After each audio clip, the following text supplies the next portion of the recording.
ktorý najprv vybuduješ, potom udržiavaš a často opravuješ.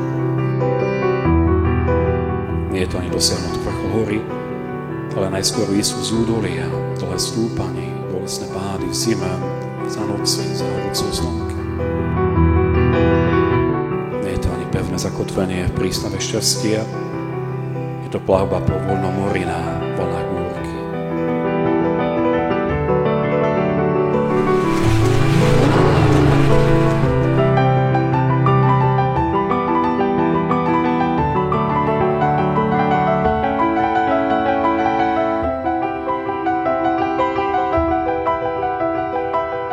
Ja, Dávid, beriem si teba, Natália, za manželku a sľubujem pred všemohúcim Bohom, že ti budem verný manželom, že ťa nikdy neopustím, ani v šťastí, ani v nešťastí, ani v zdraví, ani v chorobe, že ťa budem milovať a ctiť všetky dni svojho života.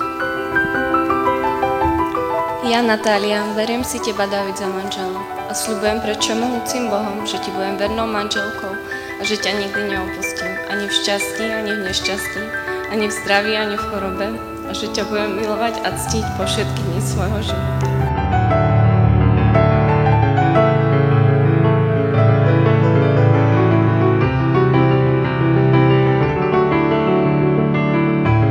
Takže, milý môj bráček, si najstarší súrodenec, takže si aj ako prvou palacinkou. A ako býva taká prvá palacinka, presne ako náš David. Trošku pripečená a pokrivená, ale keď na ňu natriete džem, ani by ste nespoznali rozdiel od tých ostatných. A Natália, ty si ako ten najlepší džem na svete. Ty robíš práve môjho brata takou dobrou palacinkou. Pre mňa ste pár, ktorý mi je príkladom, ako by sa k sebe mali správať dvaja zaľúbení ľudia. Ste pár, ktorý sa nepretvaruje a ukazuje sa svetu takým, aký je. S chybami aj bez nich.